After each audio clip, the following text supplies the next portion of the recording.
Hi, welcome to Believe the Bible.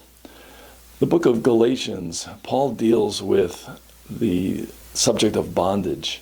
And there was something that they were doing, some attitude, some doctrine that was being taught and understood by the Galatians that Paul was refuting them. He's rebuking them about. And let's look at it. Galatians chapter 2, verse 4 says, "And because of false brethren unawares brought in, who came in privily to spy out our liberty which we have in Christ Jesus, that they might bring us into bondage." So the book of Galatians takes place in the book of Acts chapter 15. This is about the time frame that it took place. And what was that bondage that they were trying to be put under? Let's read Acts chapter 15, verse 24.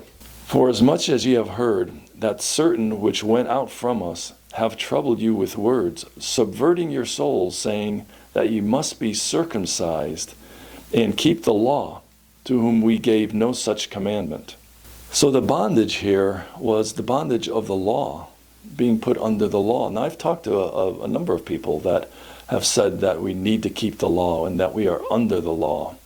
And I just don't believe that people who say this in today's society understand what the law was. They just need to read the books of Leviticus and Deuteronomy to find out what it entailed in those hundreds of points of the law. It's a lot of things. And so in Galatians, we come back to Galatians talking about bondage. In Galatians 3:1 it says, "O foolish Galatians, who hath bewitched you, that ye should not obey the truth, before whose eyes Jesus Christ hath been evidently set forth, crucified among you?" Verse 2, "This only would I learn of you.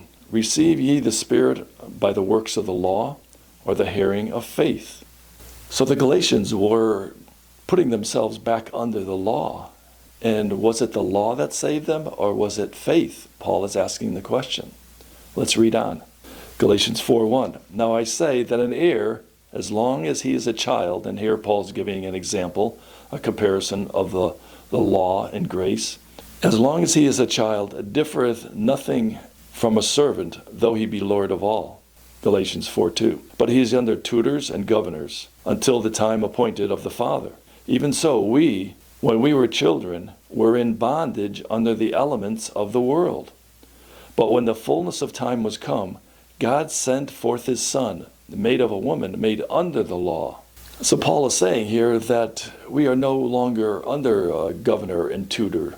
We are no longer under the law, because when Christ came, he fulfilled the law and he took the law out from us, being the Galatians, the uncircumcised, the Gentiles.